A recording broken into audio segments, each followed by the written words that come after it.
نوجوانوں کے مسائل کے حل کے لیے مقامی تنظیم کی جانب سے ایک روزہ سیمینار کا اہتمام کیا ہے، جس کی صدارت مجید منگرو نے کی، جبکہ سلمہ قریشی، روزینہ اور سلیم نظامانی سمیت بڑی تعداد میں نوجوانوں نے شرکت کی۔ اس موقع پر قرارداد بھی پیش کی گئی، جس میں مطالبہ کیا کہ سانگڑ میں میڈیکل کالج، یونیورسٹی اور دیگر ادارے قائم کیے جائیں۔ اس موقع پر مقررین کا کہنا تھا 20 لاکھ میں 65% جو ہیں وہ نوجوان ہیں، اور جس کا کوئی 15 لاکھ کے قریب نوجوان بنتے ہیں ڈسٹرکٹ سانگڑ کی، جن کی ایج 15 سے 35 سال کے درمیان ہے۔ ان نوجوانوں کے لیے پورے ڈسٹرکٹ میں کوئی ایک یونیورسٹی نہیں ہے، صرف ایک یونیورسٹی کی کیمپس ہے، اس میں صرف 3 ڈپارٹمنٹ پڑھائے جاتے ہیں، لیکن وہ ڈگری کالج کی بلڈنگ میں چل رہی ہے، ان کی اپنی بلڈنگ نہیں ہے۔ تو اس طرح کے اور بہت سارے ایشو ہیں سانگڑ ڈسٹرکٹ میں۔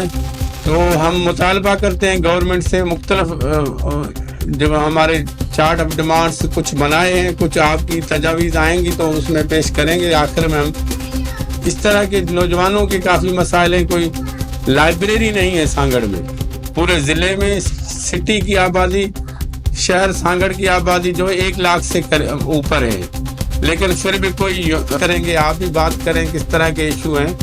تو ان ایشوز کے لیے ہم ریکمنڈیشن تیار کریں، چارٹ آف ڈیمانڈ تیار کریں اور گورنمنٹ کو ہم پیش کریں۔ میں دوبارہ آپ کا مشکور ہوں جو آپ نے اپنا قیمتی ٹائم نکالا ہے، اس پروگرام میں آپ شامل ہوئے ہیں، اپنا ٹائم نکال کے اس پروگرام میں آئے اور شریک ہوئے، ہم ان بات کریں تو ان کو ہم سنیں گے، کوئی تجاویز ہیں، کوئی مسائل ہیں تو جو یوتھ کے پروگرام ہونے چاہیے، اویئرنیس پیدا ہونی چاہیے کہ ہمارے یوتھ کے لیے کیا کیا ہونا چاہیے، مگر افسوس یہ ہے کہ یہاں پر جو ڈسٹرکٹ ہے کتنی رائلٹی وغیرہ جو بھی ہے وہ کوئی فیسلٹی نہیں ہے مجھے یوتھ کے لیے۔